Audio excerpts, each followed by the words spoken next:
வணக்கம் என் அன்பான சப்ஸ்கிரைபர்ஸ் அனைவருக்கும். கூப்பிய கைகள்.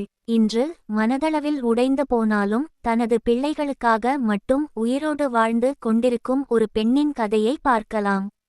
வீடியோவை தொடங்குவதற்கு முன் உங்கள் ஆதரவை தெரிவிக்க சப்ஸ்கிரைப் செய்து கொள்ளுங்கள். சிவப்பு நிற இதயம். வாங்க வீடியோவுக்குள் போகலாம். ஒரு பெண்ணை மனதளவில் எப்படி காயப்படுத்த முடியும் தெரியுமா? நேரத்திற்கு சமைக்கவில்லை என்று குறை சொல்வார்கள். நேரத்திற்கு சமைத்து கொடுத்தால் இன்று வேண்டாம் என்பார்கள். தனது வீட்டில் முக்கிய நிகழ்ச்சி வந்தால் செலவை பற்றி பேசுவார்கள். ஆனால் அவர்களின் வீட்டில் நிகழ்ச்சி என்றால் எப்படியாவது செல்ல வேண்டும் என்பார்கள். அலுவலகத்தில் விடுப்பு கிடைக்கவில்லை என்று சொன்னாலும் புரிந்து கொள்ள மாட்டார்கள். மிருகத்தைப் போல கத்தி பேசுவார்கள். அங்கே யாரும் உங்களை மதிக்கவில்லை என்றாலும் நீங்கள் போக வேண்டும். இல்லையென்றால் உங்கள் வாழ்க்கையே கேள்விக்குறியாக்கப்படும். நீங்கள் கொஞ்சம் ஓய்வெடுக்கிறீர்களா? அப்போதே யோசிப்பார்கள், இவளுக்கு இன்னும் எப்படி மன அழுத்தம் கொடுக்கலாம் என்று. ஆனால் அவர்களுக்கு உடம்பு சரியில்லையென்றால் உடனே ஓய்வு எடுத்துக் கொள்வார்கள். நீங்கள் உங்கள் பெற்றோர் வீட்டிற்கு சென்றால் அதையும் பிரச்சனையாக்குவார்கள்.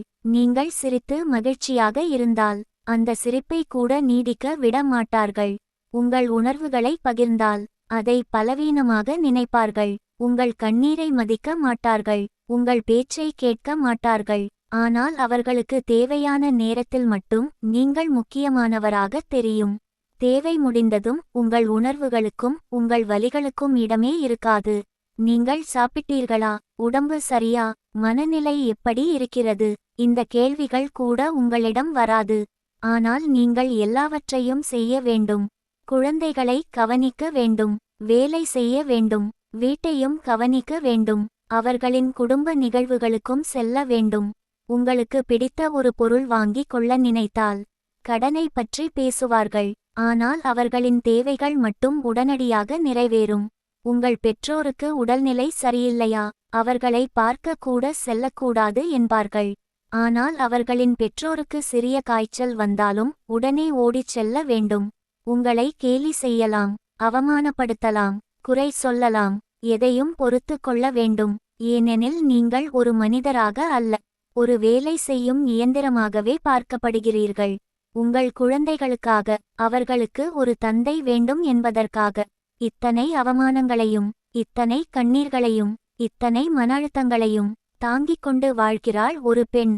சாகவும் முடியாமல், வாழவும் முடியாமல், ஒவ்வொரு நாளும் மனதிற்குள் 1000 முறை உடைந்து வெளியில் மட்டும் சிரித்து கொண்டிருக்கும் அந்த பெண்ணின் வலியை உண்மையில் யார் புரிந்து கொள்வார்கள்?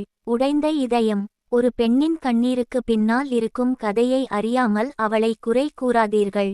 ஏனெனில் அவள் சுமப்பது குடும்பத்தை மட்டுமல்ல, சொல்ல முடியாத வலிகளையும் தான். சிவப்பு நிற இதயம்.